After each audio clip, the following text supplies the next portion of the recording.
Everybody, today I'm going to be talking about this game called Clue, the Great Museum Caper.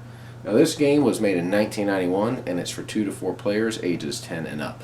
This is a very unique version of the game Clue. Now for those of you who have played Clue, you know that the job is to basically try to find who committed the murder of Mr. Body. Not so in this game. This is a 3D art theft mystery in the classic Clue tradition, as the box says. Essentially, there's two types of things that are going to be going on. One player is going to be playing a thief, and his job is to try to steal as many paintings as he can and escape. The other players, who are going to be representing the characters from the game Clue, their job is to try to catch the thief.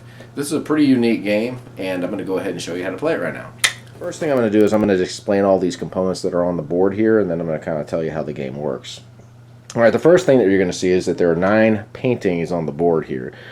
The thief's job is to try to steal as many of these paintings as he can and then escape. When he steals the paintings, all he has to do is basically reach the spot where the painting is, and when he steals it, he's going to pick it up, like so, and put it in his collection. Alright, these are video cameras, these red things right here. They're 4-directional, and this is going to allow the Clue character to try to find the thief, and I'll explain how that works soon. Alright, this is the power room right here. This room, if the thief can use this room to try to disconnect all of these video cameras. That's so that nobody can see him with the cameras. In order to turn this back on, one of the Clue characters is going to have to go there. Alright, so let me go ahead and explain how the thief is going to make his movements here. As you can see, there's this thing called the thief shield over there, and the thief is going to write down his movements behind that. As you can see, this is a grid of the game, and it has all these cameras here and these motion sensor detectors here as well. What the thief is going to do is he's going to mark with a pencil his movements here. He's going to also write down where all the paintings are and where all the cameras are, so he can go ahead and try to make his moves to them. Now, if the thief reaches one of the paintings, let's say he reaches this painting, on his next turn he's going to move, and then he's going to remove the painting.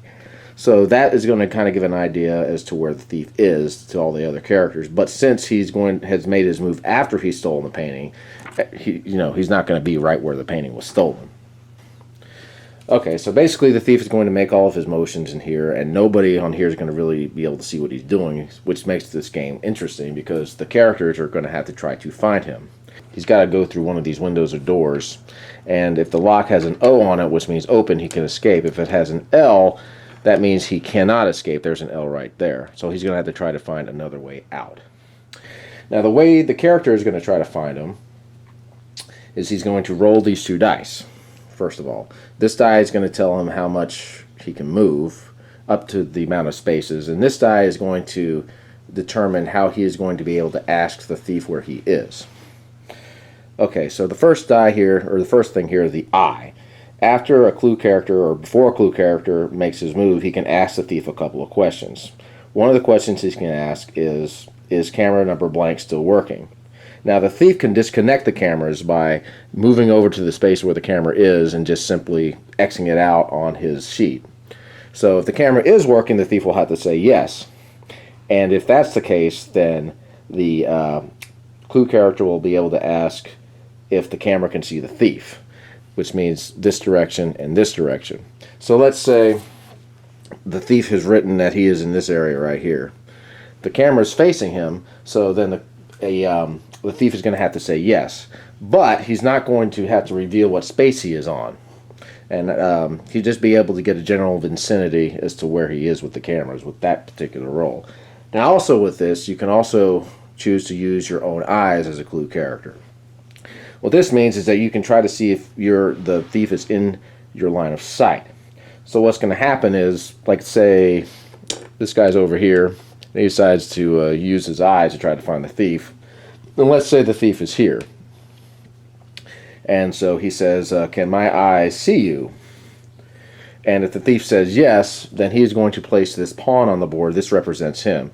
And this basically says that the thief has been spotted by one of the characters. Now this pawn does not go on the board until he gets spotted by one of the characters with the eyes. So then the chase is going to be on, and if one of these Clue characters can reach him and land on him, they're going to capture the thief, and that's going to end the game. Where's a scan? There's a scan. All right, the scan is going to basically allow the clue character to ask the thief about all the cameras. So if he rolls this, he can say, okay, thief, are all the cameras still working? Now, like I said, the thief can disconnect these cameras. So if the answer is no, the thief is then going to remove all the cameras that he has disconnected. If the answer is yes, then the clue character is going to ask if any of the cameras can see the thief. So that's a pretty big spectrum right there to where he can see it. So the thief is either going to say yes or no. But again, since they're asking about a camera use, they're not going to be able to know exactly where he is. They're just going to be able to see in the vicinity of where he is. Okay, now there is also the M. Where's the M? This means motion detector. Now, the clue character can use the motion detector to try to find where the thief is. The character will ask the thief, what color are you on? Meaning this one, this one, this one, this one, this one, this one. Now, the thief can choose to answer that question if he wishes, but if he wishes not to, he can claim that the motion detector has been clipped. He can do this twice during the game. If he decides to, motion detector has been clipped, then it's going to nullify the character's question. So, but he only has 2 opportunities where he'll be able to do this. As soon as the character's turn is over, the motion sensors are going to be turned back on. So anyway, that is the gist of this game. It's a pretty cool game. It's a lot of deduction that's going on with it, and my wife and I like it. This is a game we would probably play occasionally, but it's definitely a cool little game, and I'd recommend picking it up.